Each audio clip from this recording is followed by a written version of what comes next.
I hereby call to order this meeting of the Triton Regional School Committee on March 13th, 2024 at 7 p.m. I am Linda Lukowski, Chair of the School Committee. I want to welcome everyone here tonight. A reminder that this meeting is being audio and video recorded.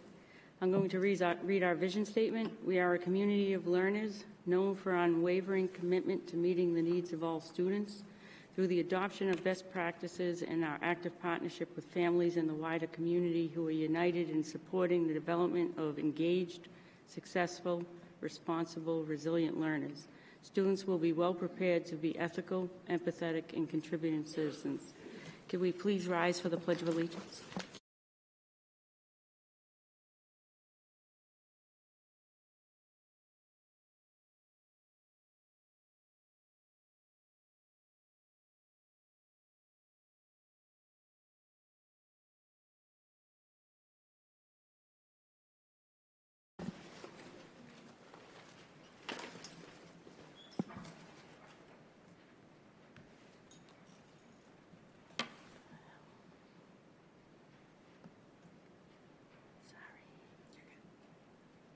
The next item is the consent agenda.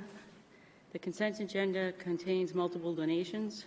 Thank you to Hairspray Salon and Spa for a donation of $150 for pies for the program. Thank you to the Institution of Savings for $20.39 for giving the good. And thank you to Timothy Felter at the Richard Eaton Charitable Foundation for $6,000 to help offset athletic user fees. The consent agenda also includes out-of-state or overnight trip permission approvals for Salisbury Elementary's 4th grade to Seacoast Science Center on May 15th, the high school performing arts group to go to New York City during April break 2024, and the 8th grade to make their annual trip to Washington, D.C. May 2nd to the 5th, 2024.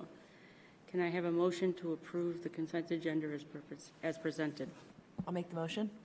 I'll second. Any discussion? All those in favor? The next item is Student of the Month, and I will hand that to Erin. The Student of the Month is the most favorite item that we have on our agenda. The Student of the Month program was established in 2019 by the school committee to honor exemplary students. Nominations are collected throughout the year from staff members at all 5 schools. Nominations are made through 5 categories: service to fellow students, teachers, or community, dedication, determination, and persistence in the face of obstacles, attitude toward learning, determination, high achievement in academics, athletics, or performing arts, significant improvement in academics, athletics, or performing arts. Selections are made by the chair of the school committee, the superintendent, and 1 member of the policy and advocacy subcommittee. Our student of the month is Esmeralda Jimenez Miranda. She was nominated by Laura Weiss. Congratulations, Esmeralda. Could you please both come up? And Laura, can you please tell us why you nominated Esmeralda? If I can just add one thing while Laura's coming up. So Laura did nominate, but also Carla and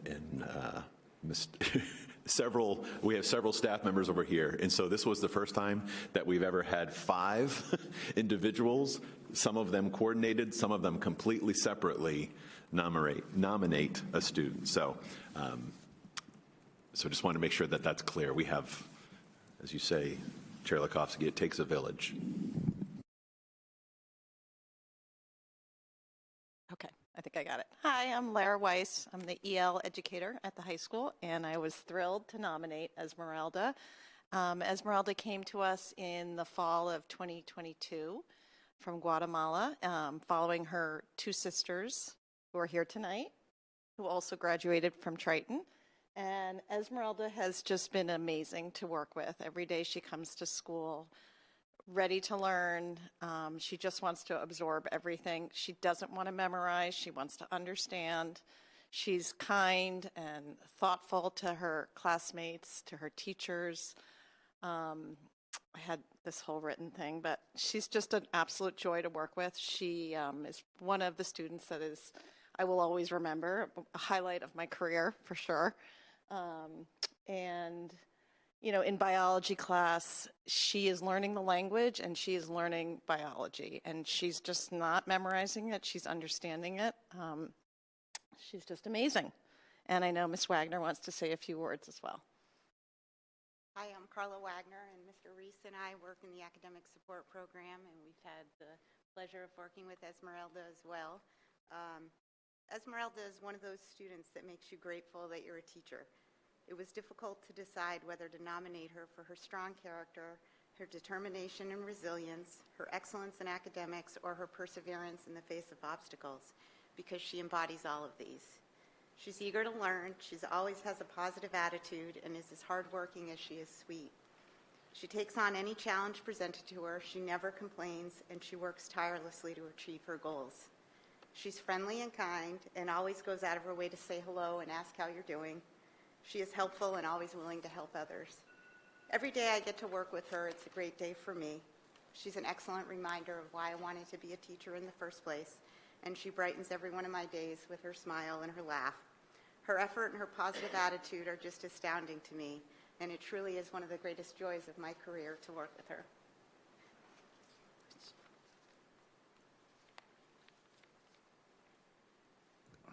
I'm not as tall as they are. This definitely wasn't coordinated. I sent a message to Brian, I'm like, hey, I saw the student of the month, I'd like to nominate her, and I've worked here for well over 25 years. I've never done that, but she moved me to do it, how hard she works. I said something to Carla and Laura, and they both said, we already did this. So I was kind of piling up on something that was already there. I'm a history teacher here. You already got the fact how hard she works. Again, she wants to learn everything. She asks pertinent questions. We find different ways for her to learn the material. Carla and Laura, by the way, if you don't already know, is fantastic. We're coming up with different ways to learn the material and working with them. But I just really appreciate the fact on how hard she works. There is no excuses for her. I'm not the easiest person to impress, and I'm not the nicest person in the building at times. I've been told that. And it's hard not to be impressed by her. As they said, she always has a smile on her face. And I just told her, this is well-deserved. And I don't say that very often, and I thought it was very well-deserved. You've earned this.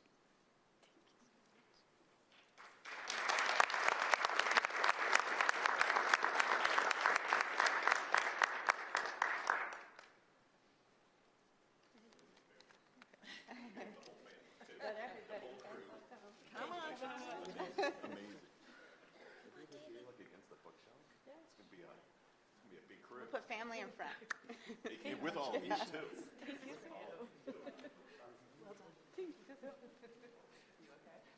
I know. It's a little emotional, right?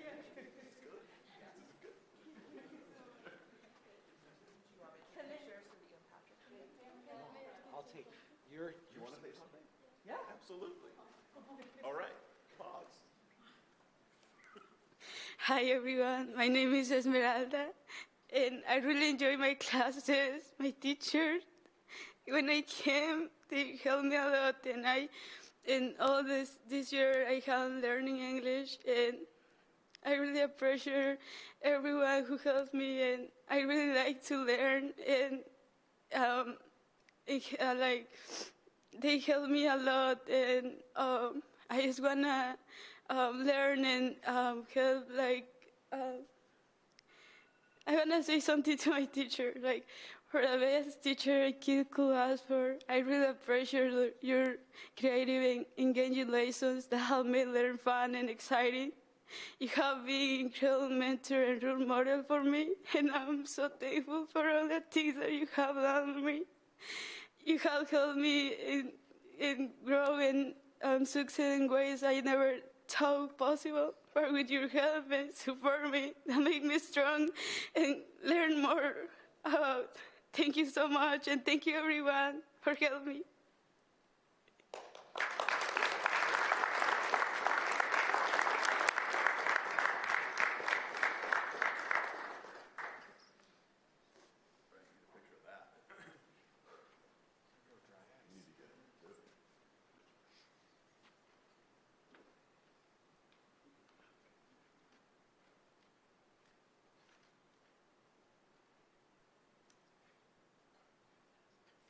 Love it.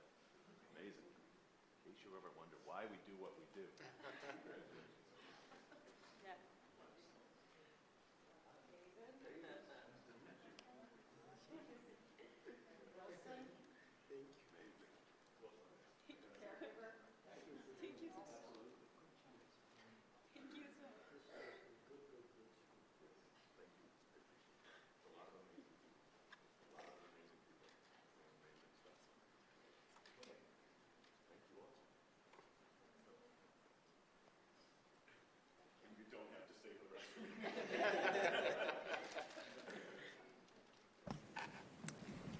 The next item is oral communications from the public.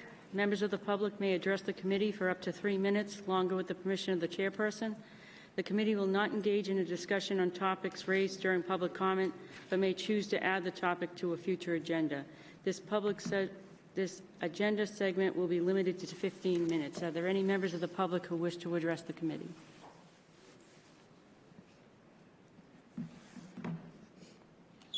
Please state your name and what town you're from. Good evening. My name is Thomas Martelloni, and I live at 127 Elm Street in Byfield. Of course, I'm sure you probably know who I am because I had sent you a communication last week. I am here with some of my neighbors. I have some things I'd like to give to the superintendent in just a moment. But we are here tonight. We started off on a path of concern, and I'd say that as we spoke among people in the neighborhood and the community, based on the findings, we felt like we wanted to come before you and ask that you reconsider the overlay zoning or rezoning for a number of health reasons. And we started off because a number of us live in neighborhoods who abut the other piece of property that Triton owns. And I'd say that after doing quite a bit of research, we decided to come to you and ask you to please reconsider both properties, in part because of the strong research that's been done and the impact to students and people. And that really rose to the top as being the most important reason for us to come here. I have a letter. The letter is the same one you've got. I just updated the signature page. It has about 28 signatures. There were some other people that wanted to sign. They weren't able to make it tonight. I also just printed out another article. It's not very long, but it does talk about the placement of cell towers. So as you're thinking about the rezoning, we wanted you to have some more information. And then what I did was I went to the MI map website. And what I did was I pulled up each lot, and then there's a function on the software where you can put a point, and then you can drag it, and you can see how many feet it would calculate. When I did that on the lot for behind my house, which directly abuts your property, it was very difficult to put anything on there. One direction all the way across was about 1,700 feet. The other way was, I think, about 1,300. What I would share with you, and I didn't put this, or we didn't put this in the letter, in looking at the Triton site, if you were to go out from the school, you probably could get more than about 1,640 feet, which is what people seem to be recommending for distance. You have 30 seconds remaining. A safe distance. However, your neighbors would not have that amount of distance from their houses further out on the property. So I think some of my other neighbors want to speak. I'll give this to the superintendent, and thanks for your consideration. We're hoping you'll reconsider. Thank you. Just state your name and where you're from, please.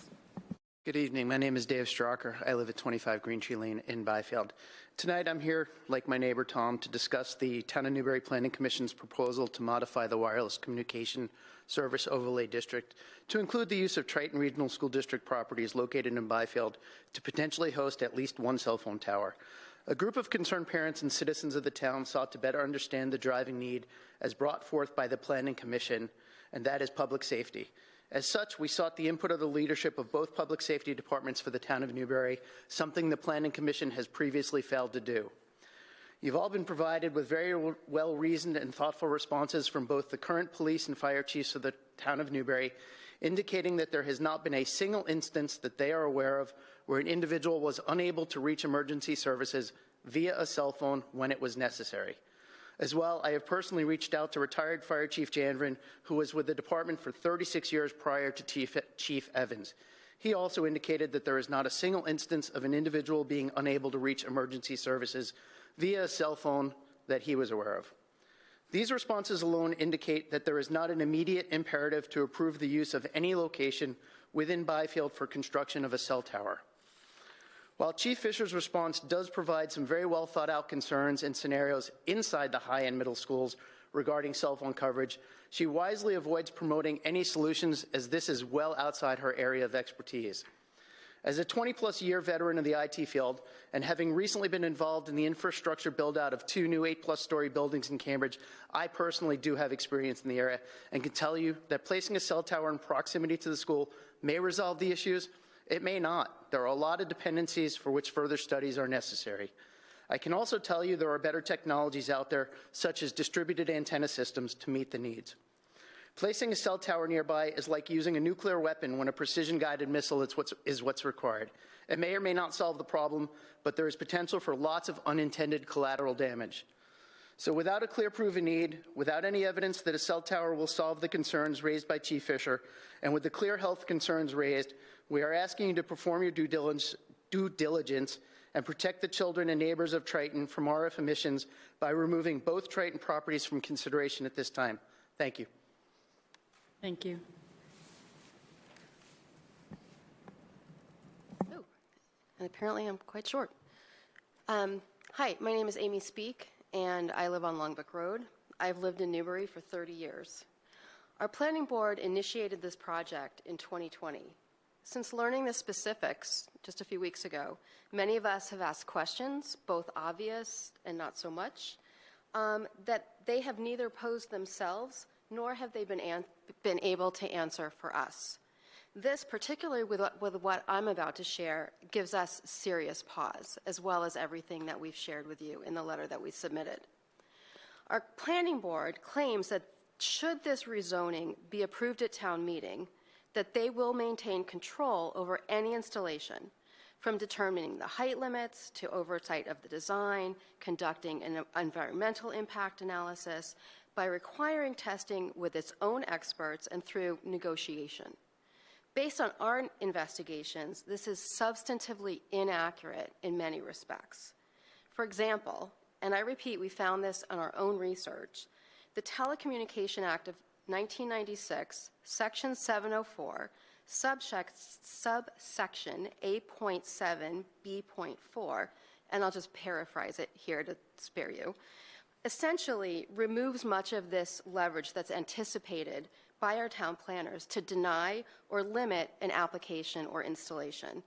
Meaning, if the overlay district bylaw is approved, it's already too late to address health concerns or answer any of the questions, such as you've read about in the letter that we submitted and you've already heard from my neighbors. And we and you will have essentially no recourse.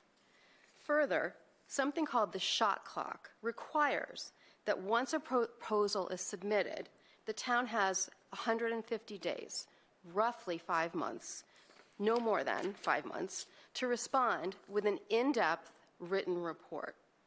Otherwise, the requesting body has grounds for a lawsuit, and judgments are typically not in the favor of the town. They tend to favor those applying. And I'll remind you that after 4 years of working on this, the planning board did not ask these questions or answer the questions that we've brought before you. So we believe that the time to get to the answers to our questions is now, before opening the Pandora's box and relinquishing control of our own futures, the safety of our neighborhood, and that of our school and students. You have 30 seconds remaining. Thank you for your time, and appreciate you listening to us this evening. Thank you. Is there anyone else who would like to address the committee?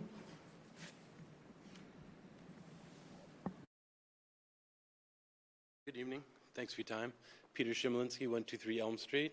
So separate from the concerns that the folks before brought up, one thing I'd like to bring to your attention is the potential impact to our housing values.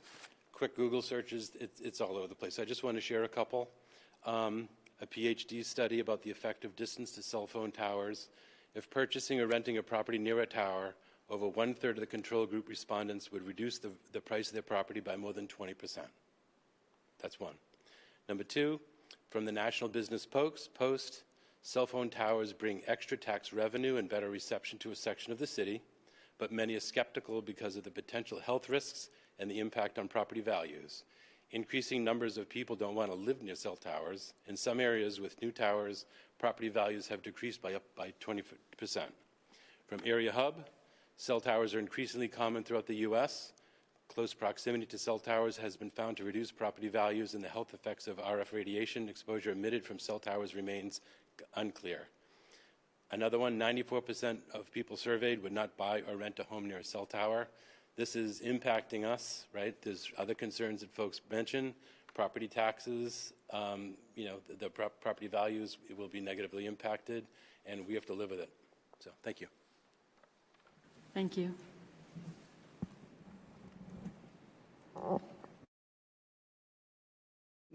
Hi, my name is Mary Anastasio. I'm at 17 Longbrook Road. I know a number of you from chatting in prior meetings, so I appreciate you, and it's been a while. I certainly never expected to address the committee again, and the educators, Brian, Linda as chair, and the committee on whole. I just wanted to echo and just summarize what Tom, Dave, Amy, and Peter have stated as neighbors and abutters to Triton. I know that this group truly has the children and also the teachers and the people that work within this building at the forefront, their health and their welfare. So I wanted to definitely recognize that. Our hope is that this group here would speak to the Newbury Planning Board and have this properties, both properties actually, removed from consideration. So that's really what our goal is. I also wanted to just call out through some education that Narissa kindly provided to me over the course of time. I know that as a regional school, we are very strapped for cash. I get that. So I do want to address that there may be a monetary thought process that we might be able to get some revenue from this, and I recognize that. Yet I do believe that the health of the children and also adults that would work close proximity would be impacted. But I just wanted to say those things. Those are our concerns. Thank you so much for listening, and I appreciate it. Thanks. Thank you. Is there anybody else?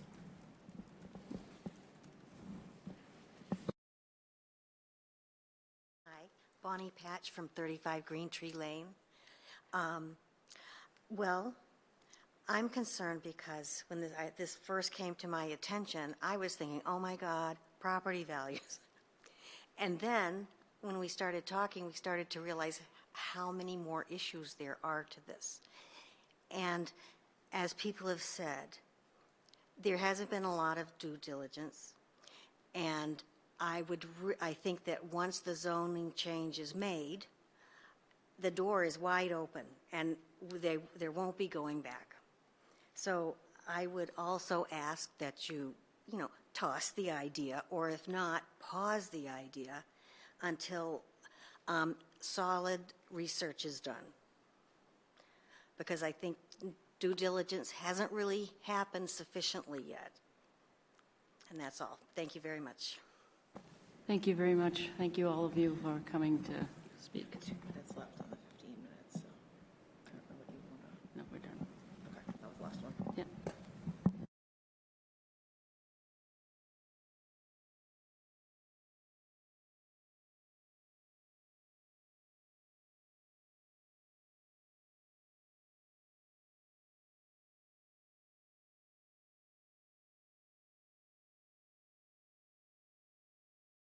Take it now while they're... You want to do it? Up to you. So we're going to take the cell tower overlay district. As you're aware, the committee has received 2 communications from a local homeowner in regards to the proposed cell tower. The superintendent is going to provide an update on the status of the proposed overlay district. So thank you to those folks who came out tonight.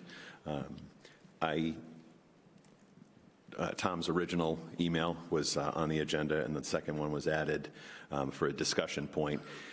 When I brought this back to you a couple months ago, there was no action that you formally took. I feel like I'm very loud.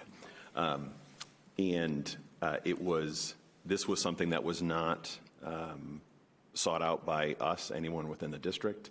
Obviously, the town of Newbury is looking to provide better cell phone coverage for its residents. So it was, the town planner reached out to me and said, hey, we have this opportunity. I went and met with them. It seemed very benign. It was presented as an opportunity. It was presented as obviously the first step, as several have referenced, is the change to the wireless tower overlay district that would allow a tower to be placed. This is specifically the tower, not necessarily the technology. Obviously, they go hand in hand. And so we had those discussions, and it seemed very much like a not really much reason to give pause. This would be the first step. There isn't even a vendor that's willing to come forward at this point. Since that time, I've certainly learned a lot that I wasn't aware of. And I think that given the information we have, I think there are certainly questions that have been raised, and it was confirmed with the Newbury Planning Board about once the overlay district is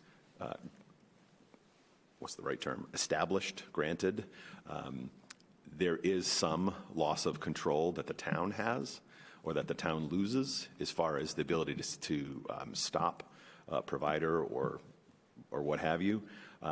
We don't. I'm confident, having done some research, we still have rights as if we were a private property owner. So we could still decide to never put a tower on the property, but we do lose some ability for the town to be required to do its due diligence.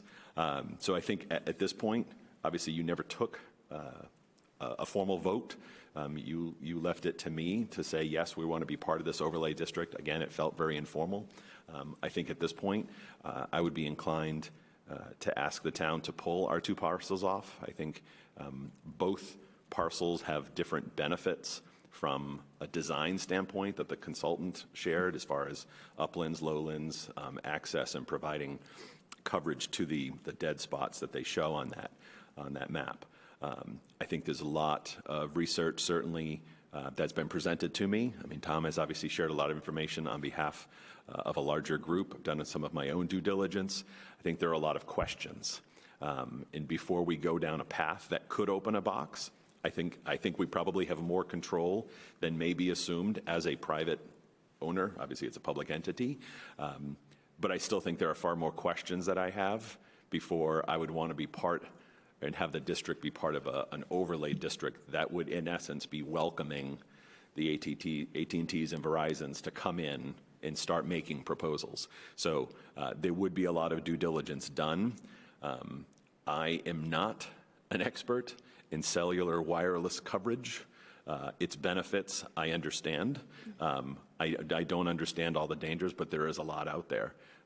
As Tom mentioned, Chief Fisher did speak to the fact that there are certainly safety concerns. Anyone who comes on this campus knows the cell phone coverage is not good on the campus. Once you come inside the steel and concrete bunker, it's non-existent in many places within the building. But to the point raised, there could be a tower right outside, and if this concrete and steel bunker is keeping that signal from still coming in, that wouldn't solve the problem. So I think where I've landed is there are more questions than answers, and I think it's wiser for us to ask that we be removed from that wireless overlay district at this point. If it were to go to town meeting and fail, there's it's not a statute of limitations, but there's a cooling off period where it couldn't be brought back for a set number of times or a set number of years. I think the better thing is to pull it from consideration, have more due diligence done, and if we feel comfortable in the future, then ask that it be brought forward at that time. So I guess you never took a formal vote to be part of it. I guess at this point you certainly could take a formal action, or you could give me advice to say, yes, we support you, or no, we would like you to keep us in the game. No, I appreciate all the residents for coming here and giving us your perspective on it, and I respect you going. You're the one who went to the meetings, and I myself agree with you. Does anybody else have any? Can I ask a couple questions? Sure. So I think this is hard because we are the essentially recipient of this rather than being the deciding body in this one. So I guess I have a couple of questions because I don't feel like we've been able to do our due diligence when we hear from people. Unfortunately, it tends to be their they're presenting, right, their material in support of their argument. So you're not always getting the whole picture. I personally have not had a chance to look at the whole picture to see if there's more to it than that. I guess my two big questions are, when you talk about the cooling off period with zoning, if I understand that there were multiple packages that were, or parcels that were in the original proposal, if the other parcels go through and get passed at town meeting, does that cooling off period then come in so that if for some reason Triton decided to, trying to phrase this, if Triton decided to pull parcels now, right, and then other parcels actually passed at town meeting, does that put that cooling off period in so that those parcels could not be added as part of a zoning district down the road? I don't know the answer to that. My understanding is the cooling off period is if it fails. And I don't believe it's ever been, my understanding is it's 112 Elm, where you're currently sitting, 145 Elm, which is go out, take a left, and take a right to stay on Elm. It's the parcel where our leaching field is for the wastewater treatment plant. The majority of the lot is wooded. Much of it, a good chunk of it, is wet. Visibly wet to, documented wetlands. And then the third is a parcel that is over on High Road by the DPW building, I think on the lot of the DPW building. My understanding is that, and I think this has been, you've all probably been part of many more discussions than I have about this, but it's called a drop zone. So if it's a 100-foot tower, there has to be a 100-foot clearance for that tower to fall without, impacting something, someone. Certain concern. I understand there can be a variance, and it could be 50 feet for a 100-foot tower or what have you. So I think there's lots of concerns over there because it's a very dense area, residentially, right in that DPW area. So I get the sense that there's concern about that lot already.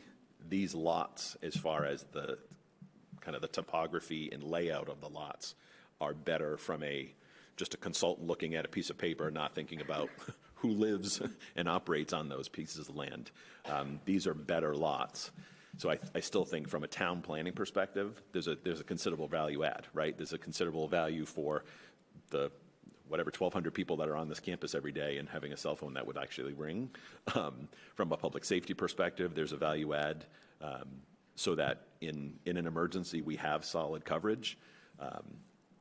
I can't answer the question of, is the offset risk worth that risk? Because as they mentioned, Chief Fisher confirmed in an email I was included on, there has never been an incident that we can document saying this call didn't go through.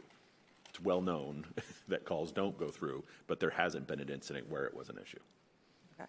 My other question is, obviously when large installations like this go in, they typically bring in more utilities into the area.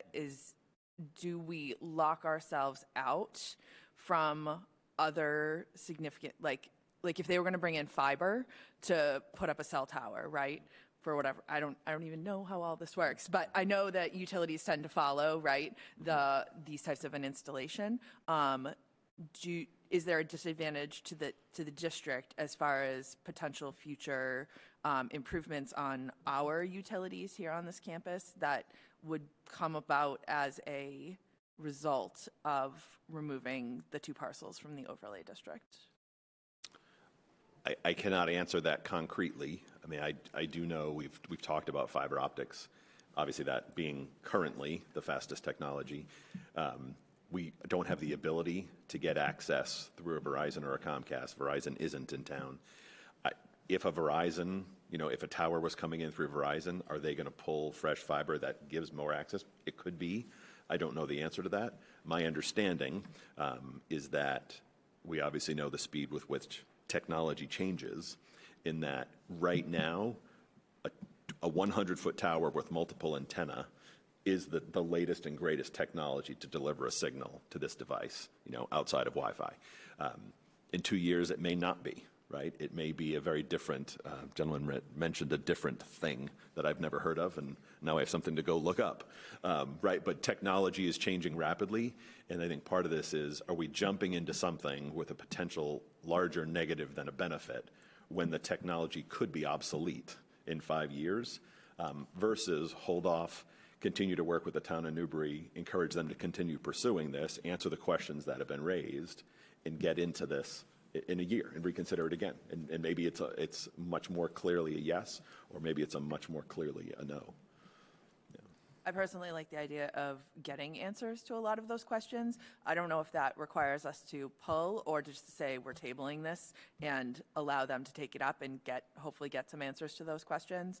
But I would lean in one of those two directions as far as this board. Obviously, we can't control what the planning board does. Yeah, I guess I would say so that to get those answers, the town warrant was actually signed last night for Newbury, so it's listed with the 3 parcels and signed. What would happen now is the planning board would say, we want to pull that. We advise against that, obviously. If there's a very strong chance, as my understanding, is that Triton would remain the only 2 parcels that would be under strong consideration in that article. And that puts a lot of pressure on us as being the sole authority to be able to say, yes, we want this for this area, because as was mentioned, right, there is some oversight, not complete oversight, but there is some oversight that the town loses when that overlay district is issued. And if we are the owner of the 2 properties that were added to that, it is focused all on us and whether or not we, the 9 of you or your successors, are willing to sign an agreement to allow that to happen. And I feel like there's a lot of questions that I would have for the town as far as helping us protect ourselves, because this is not the, right, this is not the world we're living in, or the kind of field, even in the zoning, right? That's not, we don't have zoning people. We don't have a planning department. We, in essence, action as a function of the town of Newbury. I guess my previous statement is unswayed by that. That would be my either choose to pull them, and I would respect your judgment on either of those, choose to pull them or table it, because again, I feel like this comes back to we're not the board of authority here right now. When it comes to signing an agreement, we're the board of authority. We're not the board of authority in this right now. Yeah. And I guess I struggle with that because I feel like our place in here has not come yet. Say it again, this, our place in this process. In this process. Yeah, Gotcha. has not actually come yet. Been clear. So. Yep. Is that enough information for you? I know what the 2 of you think. Other thoughts? I mean, if you want to speak on behalf of the board, that's... Would never do that.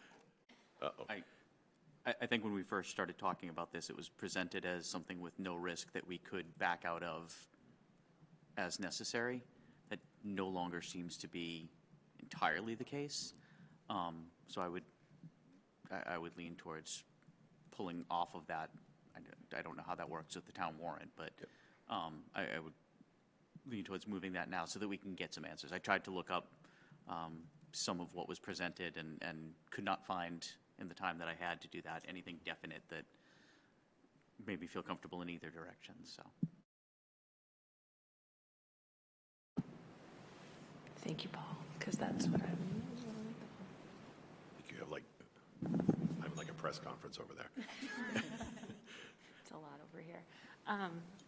I agree with Paul and Marissa. I think at this point, I did some research and I don't know what I don't know.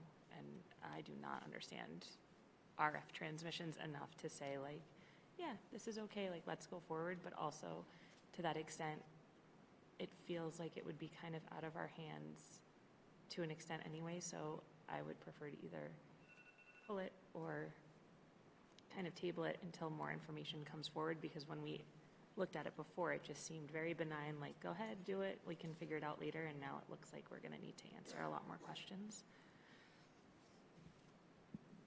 So just to be clear, as I'm listening, wow, listening to all of your comments, I don't want to speak on behalf of the board, the planning board. I would assume that if I said, we want to pull the 2 Triton properties off, they would probably pull the warrant article and reconsider it all together, so it's not just the one parcel that they already know has problems. That's my guess. I don't want to speak on their behalf. That's their determination of they could, even if you said I want this, they could pull it off, right? The planning board has the authority to do that. But I believe that would be likely the course of action if we say we want to just kind of take a step back and get more answers. It would likely be pulling the full warrant article and doing due diligence and bringing it back next year. Does anybody else have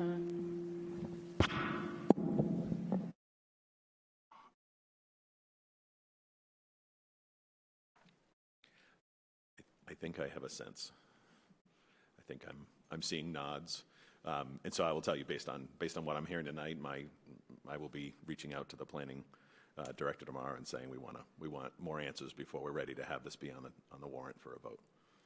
So my understanding, again, this is not our process. My understanding is that they would then pull the article, at least the 2 Triton parcels from what is a current 3 parcel article.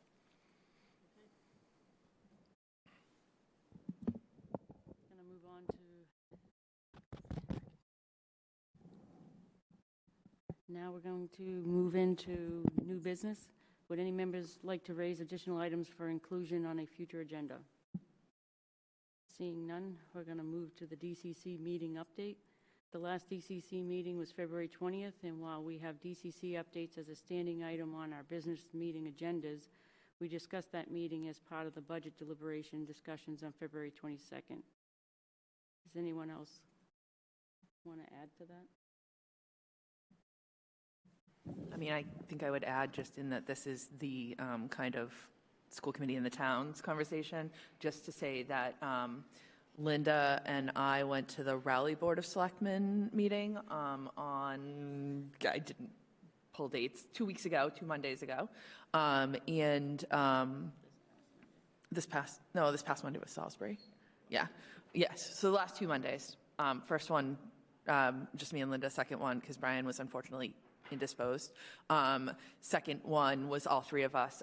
So we went to the Raleigh Select Boards and FinCom as well in Raleigh and Salisbury Select Boards and just walked through the budget drivers, the list of reductions, and then the final set of budget totals and assessments. So they are aware of those numbers. I think by and large they appreciated that overture to come out and be able to explain that and clear up any miscommunication or misunderstandings about what was included.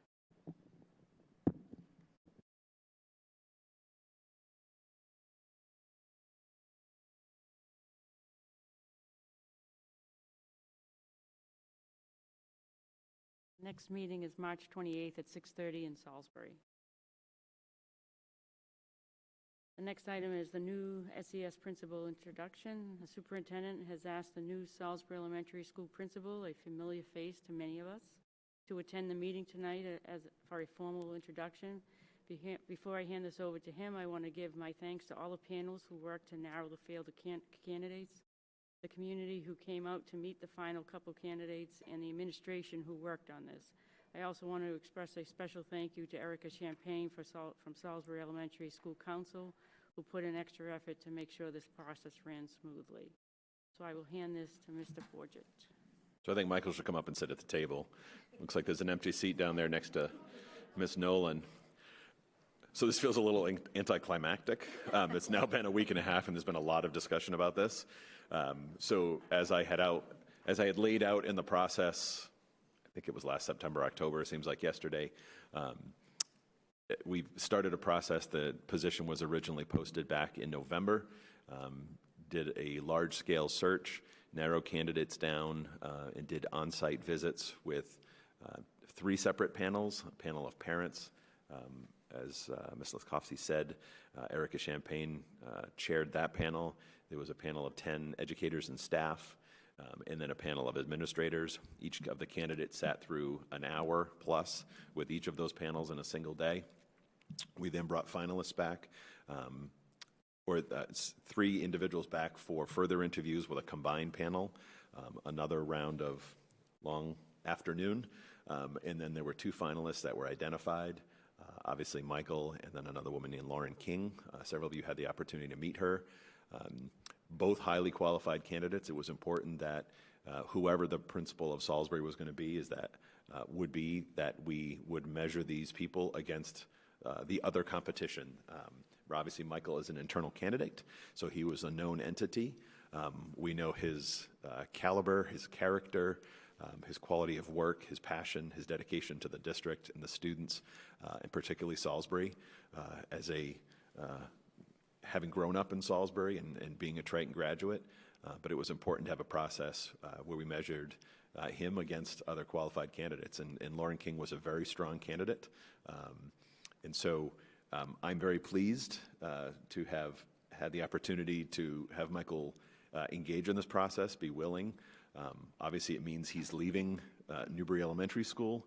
I feel like I just have to have a public apology to Newbury Elementary School. And so certainly I've heard from many, and this is a win for the district, right, that we are keeping a talented educator and leader. And it is a win for Salisbury. And so it is then, therefore, right, in a disconnected way, a win for Newbury as well, right? This is about creating Triton as a community and excellence and high expectations. So I don't think I need to say a whole lot more about Michael. I don't know if he has a speech prepared. No? Anything you want to say? No. So Michael will now, this is obviously for July 1st. He is finishing the year. Everyone at Newbury, he is finishing the year. At Newbury Elementary School, obviously, in his partnership with Beth Yando as the principal, we now have the assistant principalship positions posted, both his position, where he'll be leaving Newbury Elementary, as well as the long-term assistant principal position at Salisbury. As I had mentioned several times, both Catherine and Jane stepped in interim roles. So greatly appreciate their willingness to do that. And so now that process will continue. So both the Salisbury assistant principal and the Newbury assistant principal are posted live. Obviously, Beth will complete that process for Michael's replacement, and Michael will lead that process over at Salisbury to appoint the assistant principal. So we're actually meeting tomorrow. Yes, I had to get past the budget vote. We're actually sitting down tomorrow to kind of plan out some of the entry over there, because there's certainly one of the benefits and values of having an internal candidate is he's obviously known within the building to some of the students, but to begin that transition over the course of this spring, so that come July 1, he's ready and set to jump right into the role and be off to the races. There's no way you don't want to say anything. Of course, this is Michael Estuccio we're talking about. That is true. I am a talker. No, I guess I want to say that I'm very grateful for the opportunity, and just want to recognize all of the folks who have given me the opportunity to grow and learn throughout my time in the district. I have a lot of connections here as well, whether it's as a student or a parent of a student I had when I was a classroom teacher or a school administrator, or folks I work with in central office. I'm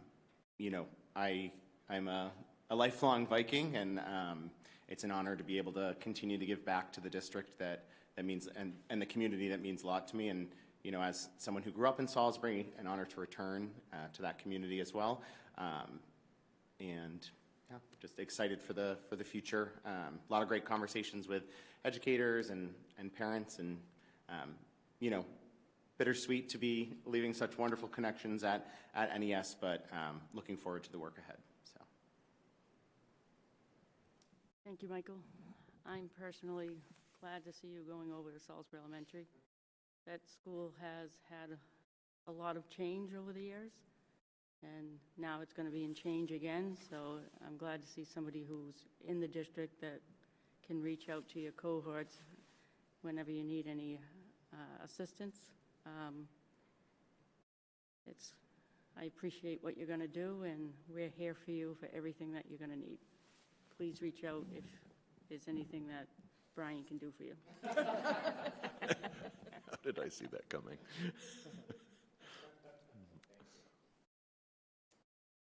No other questions? I just wanted to say congratulations as well. I was outside this process, but I understand it was grueling from what people said. Like, they were done at the end of the day, and I cannot imagine what it was like for you going through that process. And I understand you had some very stiff competition through that process as well.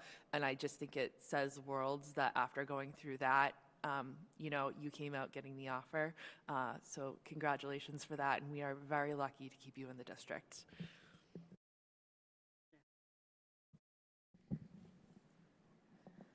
Okay. All right, so we're done talking about Michael. Yes. Michael, thank you for coming tonight. You too are welcome to stay for the rest of the evening, but like the rest of our audience, you're free to leave. There'll be plenty more opportunities for you to be here. Okay, moving on to facility repairs. At their last meeting, the Finance Subcommittee reviewed the usually large repairs required for the campus this year. The superintendent is going to provide information for the full committee on these issues and any actions that he expects to recommend.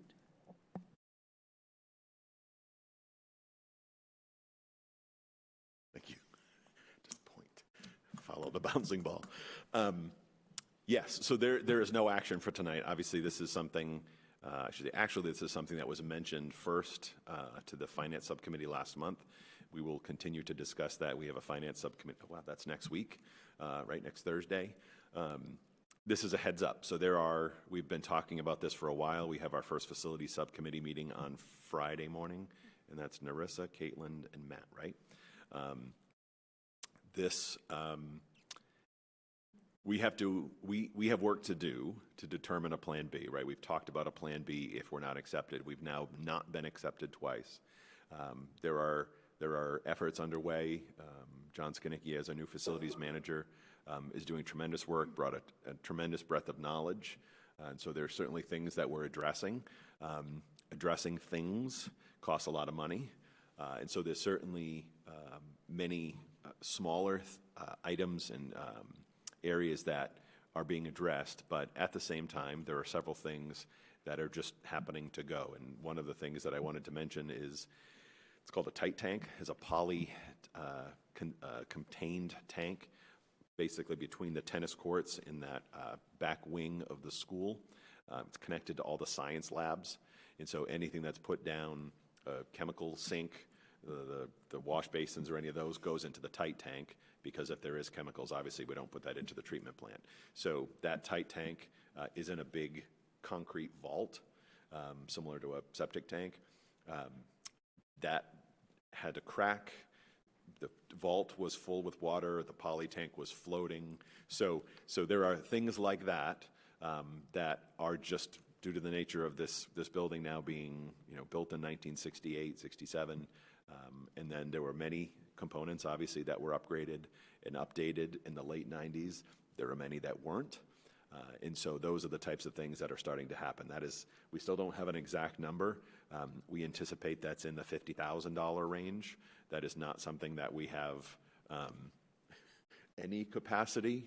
So the budget that Brian took over a week ago Monday, I will say, right, it's been a long time I've been in these seats, and this is one of the tightest for what we have as available funds sitting here on March 13th, incredibly tight. So the forewarned is we likely will be coming to you at the end of this year to take a vote to use stabilization to address some of these issues. So there's that poly tank. There was just an elevator issue that Embry, who does the Finance Subcommittee knows that Embry elevator well for all the bills, routine monthly inspections.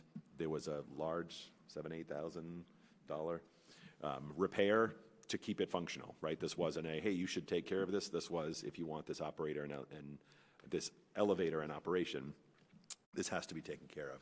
So the dollar figure we don't know. We're probably talking somewhere in the $100,000 range that we'd be tapping into stabilization. There was a repair on the tennis courts as well earlier this year. Early on, we thought we would cover that.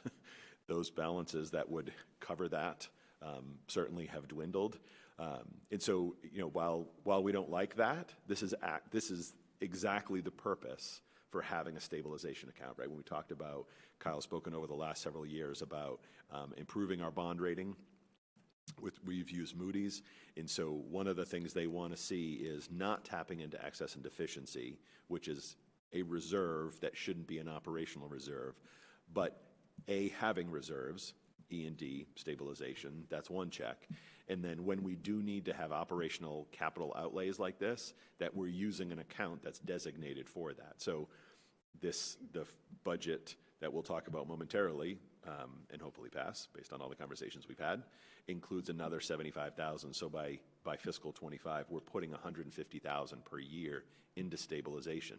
So over the course of a decade, we're putting $1.5 million aside for this very purpose. So while we don't want to spend the money on this, this is exactly the purpose, and this is something we can say to Moody's, look, we set this up, and we're expending it for the designated purpose, which is to maintain aging infrastructure. So again, this was not here's the number, here's a vote.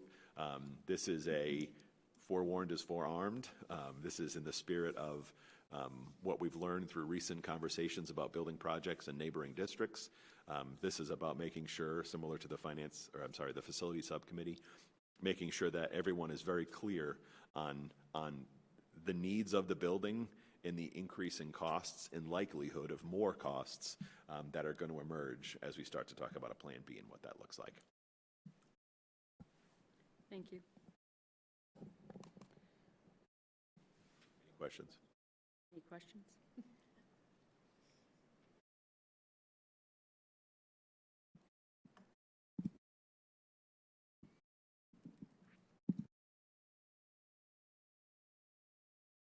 Sorry, we've gone out of realm here, so. The next is the superintendent's report. Superintendent Forger is going to provide verbal updates on any matters that would normally be in a superintendent's report. Additionally, the personnel report is attached to the agenda. So my report for the last month is we've been doing a budget, and we've been doing a budget while transitioning a business administrator. And Kyle's amazing, and Brian's already been amazing, but I don't ever want to do this again. So the other one thing I do want to say is we had today the first ever inaugural, creating words as well, inaugural wellness day at the high school today. So this was the brainchild of Matt Jackling, our wellness coordinator, coordinated with the entirety of the high school. All students were given opportunities to sign up for workshops, 3 workshops over the course of the day, longer workshops, obviously. All the teachers got to design their own interests, whether it be playing the guitar or hockey, or it was a self-care day. So it was STEM interests. It was, I'm sure Mr. Chris was out there right? I mean, it was literally all the possible interests, whether it be STEM or self-care or athletics. Some really wonderful offerings. It was a lot of work.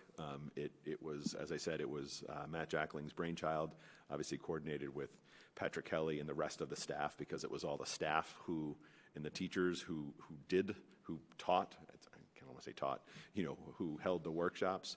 And then students signed up. They got to choose the 3. Sounds like kind of like a science day at Pine Grove.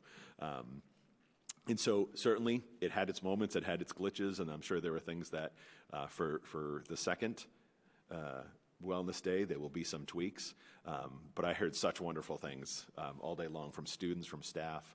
I think it was a bit of a little bit of fear, wondering what this was going to be. As with anything new, it feels a little odd and awkward. But from everything I heard and people I spoke with today, it was awesome. Don't know if anyone else wants to add anything, but I just didn't have that in my report, but certainly just wanted to mention that. And then the included in the agenda is the personnel report for, again, it's the past month. It's always the Friday before the past meeting to the Friday before this meeting. Does anybody have any questions for Brian? Can I have a motion to receive and file? Oh, sorry. I just wanted to acknowledge in the personnel report, Dr. Champy's retirement. Yes. That's, I had no idea what his timeline is, but obviously he's a large personality in this building. Yes. So I just wanted to acknowledge that that he's on that list, because I feel like every single student in this building knows who he is and has been enthusiastically greeted by him, probably at many points, as I have myself. Yes. There is no enthusiastic greeting like a Dr. Champy greeting. Yes. Yeah, and so there's been, I mean, over the past couple of years, right, we're into that kind of, I don't want to say decade, but into that phase where some folks who have been staples on this campus for decades have been retiring. So thank you for acknowledging that. Can I have a motion to receive and file the monthly personnel report for March 2024? Make the motion. I'll second. Any discussion? All those in favor? Next is the SOA plan approval. Dr. Anna Bates, the Director of Curriculum Instruction and Assessment, has been leading the work on the Student Opportunity Act plan. So I'm going to turn this over to Dr. Bates. So before she talks, can I just say, so this is, I appreciate the work that Dr. Bates is doing on this. This is a process that came out of the Student Opportunity Act. I think you're all fairly clear on my opinions of the Student Opportunity Act and the promises of all the amazing money we were going to get to solve all the problems. We did not get the money, and many other districts did not get money, but the requirement was to still produce this plan. So the first year, it was just bitterness, right? And that was kind of the way it rolled out, and it was the same in many districts. Districts that were getting $10 million obviously had to do a lot more to document the use of that. Why don't you say how much we got? We got $66,000 a year, so nothing changed. It's what we got before, it's what we're getting after. So, however, I will give the department credit, as they've, that was the first 3-year cycle. This is the next 3-year cycle. As they've gone through the first 3 years, learned what worked and didn't work, what made people bitter and what didn't make people bitter. They've revamped the process, and it is meaningful and substantive work. And so I had asked Dr. Bates if she'd be willing to lead this, and I think it aligns with the work we're doing, the priorities we've already identified. So I want to thank her for the work she's done in leading me away from my bitter approach to the Student Opportunity Act plan. Dr. Bates. You're welcome. So I don't want to say I enjoyed working on this, because there is a compliance aspect of plan writing, but this, I feel like, really allowed me to highlight a lot of the great work that's already going on here, and seemed very aligned with, I think, our focus on equity, our focus on high expectations for all students, and a belief that everybody can achieve with different levels of support. So I didn't feel like this was one more thing to work on, that this was actually an opportunity to highlight the things that we're already doing. One thing that I liked about this is it's very data-based. It requires a lot of collaborative data analysis, and that took place in a number, it's sort of embedded within the work that we do here, whether it's through data team meetings at schools or implementation teams or curriculum reviews. But 2 areas really jumped out, and they're areas that we've talked about here before, that we have some differences in the achievement of our students with disabilities and those without, and then students with low income and those without. So those are the 2 areas, and the 2 that this plan focuses the improvement efforts on.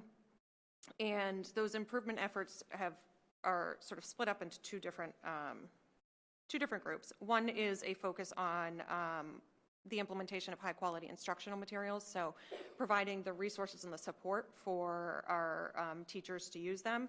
And then the other one is on co-teaching practices as well. So it's providing resources that are going to be representing those high expectations, and then also providing teachers with the training that they need in order to use collaborative teaching methods at Salisbury Elementary. And so that's what we're really focused on, mathematics in grades 7 through 11. It came out of a curriculum review process. It's embedded with the work that we're doing. We're currently reviewing resources for pilot in spring and in fall, hopefully for adoption in next school year, and then a continued support for implementation after that. and then continued support for implementation of CKLA in grades K through 5, and then EL education in 6 through 8. So as part of this process, we did share this information with faculty, with families as well, to get some feedback. There was, most of the feedback was very much in support of the plan that was drafted. We did receive some feedback that I think would help us improve programming in other areas, which was great, a great impact of that. But we'll be looking at enacting this plan and measuring our success towards it using some of the same data points that we looked at: MCAS data, iReady data, data from the Search Institute, and then also getting some feedback on that new, from that student and family evaluation tool that we'll hopefully be rolling out. And then we'll be measuring our progress as well using the lowest performing group of students, which is another cohort sort of that we're responsible for moving towards their goals, and that lowest performing group is the lowest 25% of the district and the school on their, and each school on their combined ELA and MCAS scores.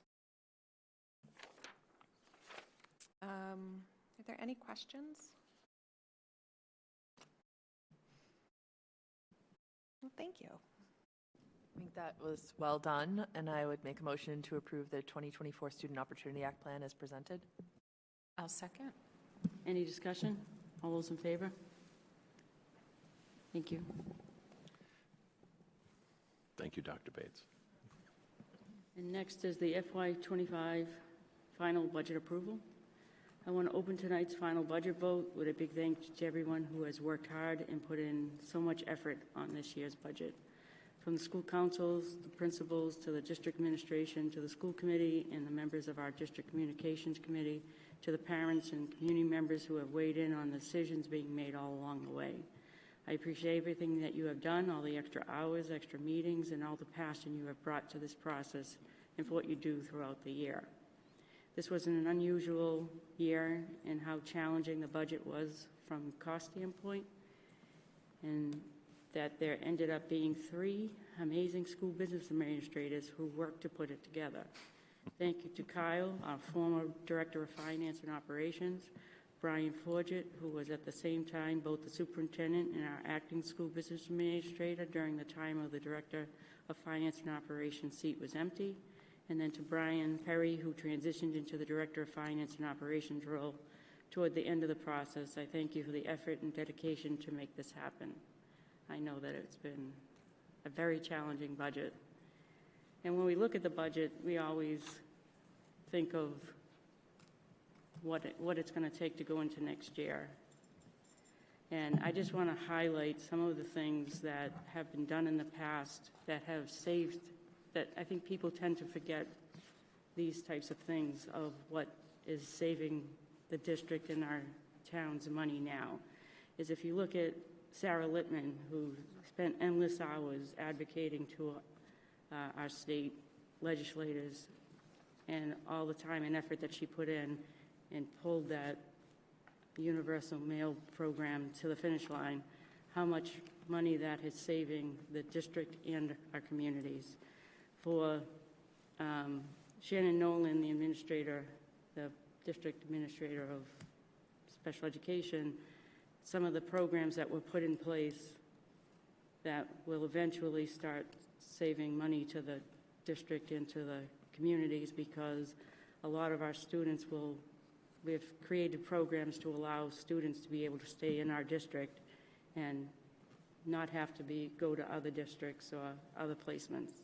And to Anna, the curriculum and instruction, who works with our staff to figure out different and unique ways to bring instruction to our students and to our staff through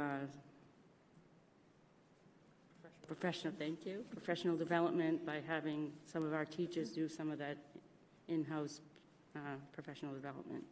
So those are things that I want people in the community as well as our towns to realize how hard the people to my left are working all the time, all year long, to try and look at where we can save costs, but still give our students a high education. And I also want to thank the school committee because we have, finance meetings where our finance committee works with the director of finance to watch the budget all year long to make sure that we're not having any overages and make sure that we're always doing our due diligence on our budget. And policies and advocacy, where the policy committee advocates to our state legislators, and then our P&N, our personnel and negotiations team that deals with our contracts, and they make sure that our staff and all of our negotiations are making sure that Triton's in the middle of the pack at all times. So I just want to thank everybody. I believe we are at a total of 12 meetings now spent on developing this budget, 14 if you count the recent presentations of the budget in Rowley and Salisbury, which I'm very proud that we've done, because I think going forward that will be a great asset to make sure that our communities and most people watch those select board meetings, that coming from the school committee, no offense, Brian, coming from the school committee to show them that we really do care about our towns, we really do care about advocating for our students, and I think it will be a great step going forward to bridge that animosity that I know that there has been in past years. Tonight, the committee will make the final vote to send the budget to the 3-member towns for votes at the town meetings later this spring. Brian, I'm going to hand this to you. Absolutely. I want to reiterate the importance of the committee being able to speak about the budget. I think there are a lot of boards, I'm not talking about just our towns in general, that operate and blindly trust the CEO. And so you can't be accused of rubber stamping because you know and you're invested and involved in this entire process. And that's a good thing. And I do agree that it's important that the towns see that and understand that.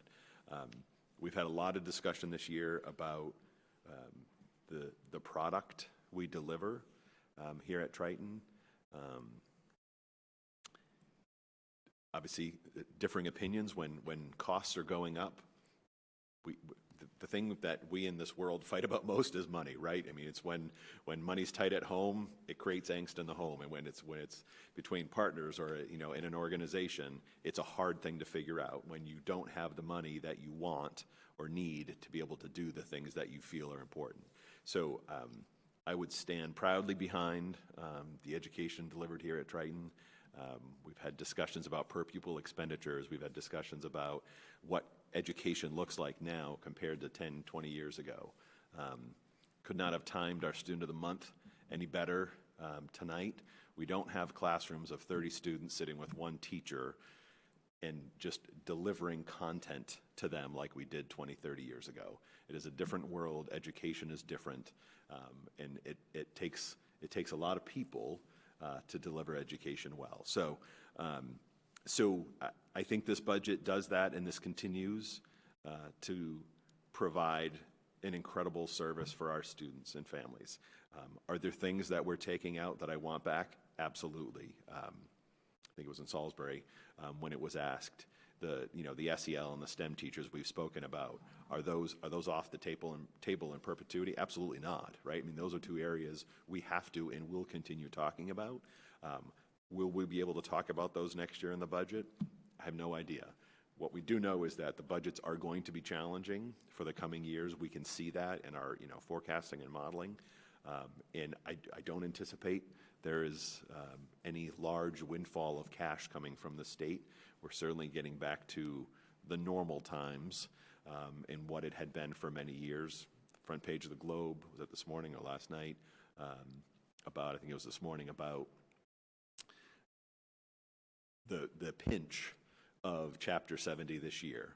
And so everyone thought that the Student Opportunity Act was fixing everything the last 2 years when the inflation factor in the formula was capped out at that 4.5%. It's now back to 1 point, I forget the exact number, where it has been historically for I don't know, decades.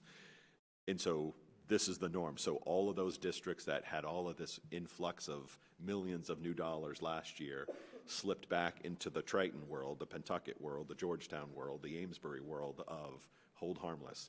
You get $30 per student, and that's it. And so there's a lot of angst because there's big districts feeling this, but it's no different than what we've been dealing with for the past 30 years in the Pentuckets and the Georgetowns and the Hamilton Wenhams, right? All these other smaller districts and towns. It is what we've been talking about. It is the challenge we've been facing. So there's been a lot of discussion. There's been a lot of angst over the course of this process. But most importantly, I think it's important that we acknowledge that we still are going to be able to offer an incredible opportunity and experience for our students. But it doesn't, we need to make sure, and I tried, and again, finally got this all finished at 3:30 today, so I don't imagine anyone's looked through 56 pages. But in essence, this documents what we've been talking about for the past 2.5 months. Tried to tell the story at the beginning of the narrative. There's those familiar charts on page 2 of that continued decline. Now our towns are paying more. 80.2% of our budget is borne on the backs of our member towns. 80%. So there has to be a solution. We've talked about this with our select boards. There has to be continued advocacy, but there also has to be a realization of this is the reality every town in Massachusetts is facing, and we're not going to have someone sweep in and fix this for us. So I think it's going to be continued years where we have to do more with less. We have the right people. I mean, the village that showed up here tonight for Esmeralda, I mean, if that isn't Sean McGilligot, right? He said it. He's known as not being the nicest guy. He was the one who said, you got to make sure I'm such an amazing young woman. So unbelievable people who will continue to do amazing things. So just to kind of orient you to the document, I'm not going to rehash the things we've been rehashing over the last 12 meetings since January. Again, telling a little bit of the story up front. And then I actually included the breakdown of the, did something bad?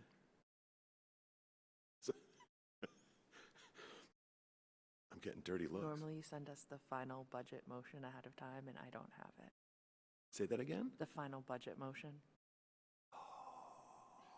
Yeah. That's the same look we just. Do you want to take like a 15-minute recess? We'll do that at the end. Okay. We'll take a quick 5-minute recess because we've got it. Okay. Thank you. That look, I was like, what did we do? Yeah. I remember thinking that last week. Well, we'll talk. I got it in there. We'll figure it out. So in this budget document, I've broken down into more narrative form all of the changes. So this outlines in the narrative all of the increases, all of the areas, and I thought it was important to include a lot of the detail that we included in our proposal back in January to show what the costs are, to say over and over again, we're not adding positions, that we started with a level services budget. We did not end with a level services budget. But by the same token, a lot of this is right sizing. A lot of this is adjusting spending to align with and staffing to align with a declining population. So that begins obviously on page 1. On page 2, on page 12, it starts, again, similar detail that will look familiar. The cumulative cuts reformatted into this document, a little bit of kind of further clarification just to note some things, like the one specific one was there was a savings of $20,000 and change in the savings document for the dental insurance, coming in at 2.6% rather than 7.82% as we budgeted. You no longer see that as a savings because that's just reflected in the increase in the medical and dental lines. The one thing that is a savings, but we called out still, was that the student accident insurance, just because that was a change.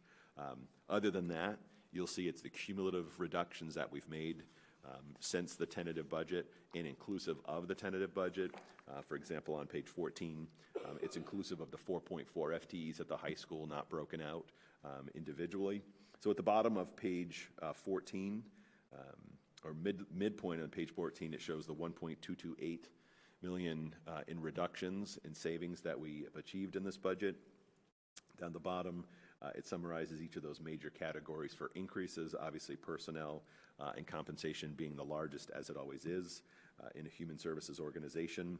Down the bottom, showing the $3.5 million increase in level services costs, the 1.228 offset in reductions, yielding a $2.322 million increase in the overall operating budget.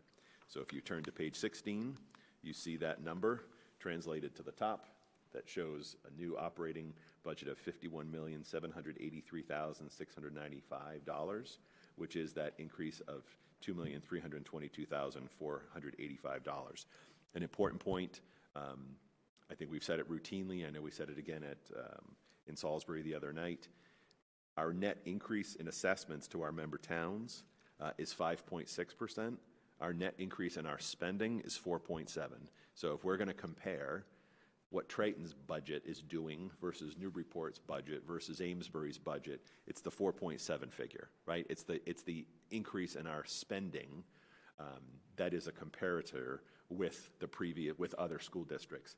In a region, and obviously we're not unique with Pentucket and Hamilton, Wenham, Manchester, Essex, we have an assessment formula and calculation that doles out that money. And again, now the towns are paying over 80% of our total operating budget, not proportionately, right? The state is involved in that calculation given our regional agreement.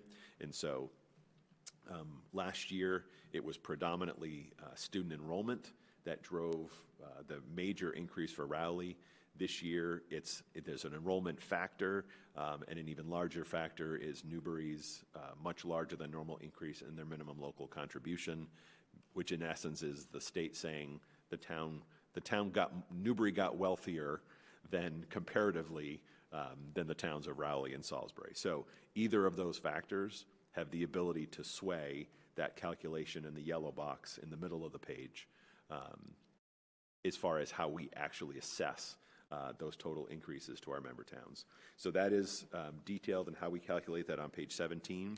Following pages include the capital, and again, it's just the stadium. It's offset by $90,000 of our E&D, as we had agreed in 2016 when we built the stadium. The enrollments that drive everything on page 19. On page 20, the resulting class sizes, this is reflective of any changes that we've made. To note that the Salisbury, there were errors on the Salisbury calculations. On the bottom of page 20, those have been corrected.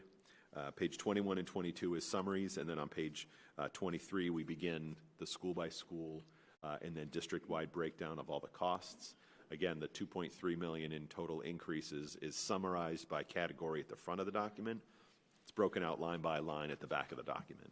And again, to reiterate, unless it was outlined up front, there are no changes, right? All of those have to do with the major categories that we had in the front. So, and the one final thing I just wanted to reiterate, because we include this each year, the detail in the back of the budget is not formally part of the budget.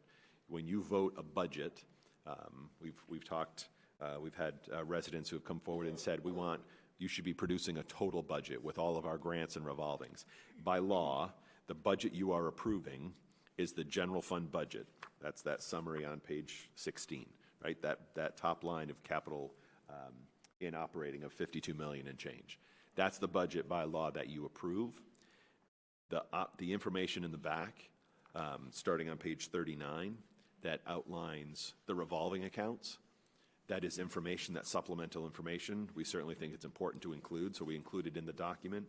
And then also on page 42, or starting on page 42, all of the grants that we receive technically are not part of the general fund budget that you're approving. You receive those grants, we report those grants, you manage those grants, so we include them from information. But there is, by law, we cannot, there is a total funds, right? There is accounting and reporting of that, but as far as the general fund budget, those aren't inclusive of included in the general fund. So just want to, as we have routinely, just wanted to reiterate that one more time for those that may be listening. On page 45 is the the itemized staff roster, there were some errors. I will note there were some errors in total FTEs in specific positions, folks who had shifted from one position to another, and it maybe didn't have the right number of, I know at Salisbury it showed 4 teachers, and there were 3 in that grade, so they hadn't been moved up over the past couple of years. So I know that was a topic of discussion. I know Larry and Rowley had pointed that out. So that has been completely updated. And then in the back, it's just the DESI codes that we categorize the full budget around. So 58 pages of detail. Hopefully this continues our past practice of providing all the information, and certainly my contact information as well as Brian's in the document to say if you have questions, please, you obviously as the committee, but also any of the public who are looking at this online or what have you, to ask questions. We're more than happy to answer questions, more than happy to talk about and defend where every dollar is being spent. We talk about this on a monthly basis with the Finance Subcommittee. There is no dollar that is not accounted for or shocked or shocking. So unless there are specific questions, it kind of feels a little anticlimactic at this time of year after we've been doing this for 2.5 months. But maybe we take a quick recess, or have you already written the motion? I have a question about $1. Oh, did it? I think it's probably Rounding? a matter of rounding up versus rounding down. Where is the?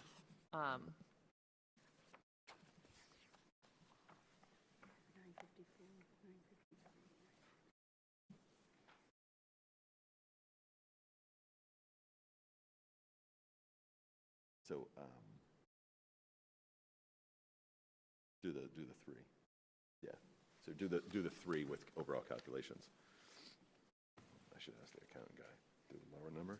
Do you want to take it? Kyle had plugged it and fixed it, and then it keeps. So there's a rounding down. So the collective here is 953, and it's 954 up here.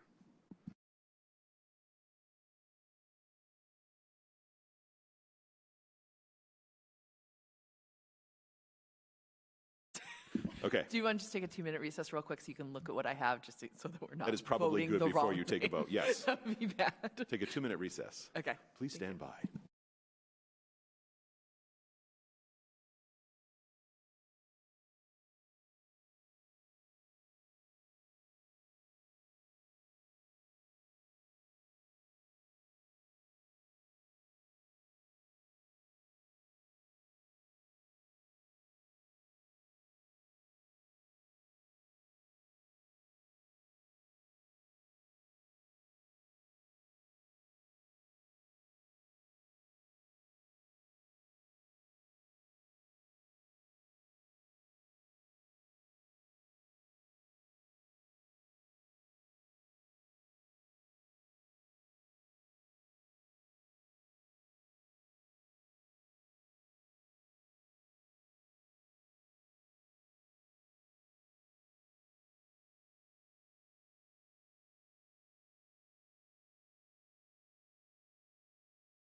Can I have a motion? I'll make a motion to approve the fiscal year 2025 final budget of $52,046,989, including both operating and capital debt costs, with a total operating expenditure of $51,783,695 and capital expenditure of $263,294, resulting in combined assessments to the communities of $41,470,247, with the remaining balance of $10,576,741 being funded by other state and local revenues. Second. Any discussion? All those in favor? And I want to thank you all. Huh? All those opposed? Oh, sorry. All those opposed? Thank you. I want to thank everybody that was involved with the budget. As I always say, it takes a village. Thank you. Have a nice night. Can I have, I'll make a motion to adjourn. Linda has somewhere to be. I don't know. can I have a- Second. Yes. All those in favor? Okay, good night. No, you didn't do subcommittee reports. Subcommittee reports. Oh, damn it. But now you're adjourned the meeting, so good luck. Next week. Right? Everyone's like, Okay, meeting's done. okay. We're not meeting next week. No. Force of habit.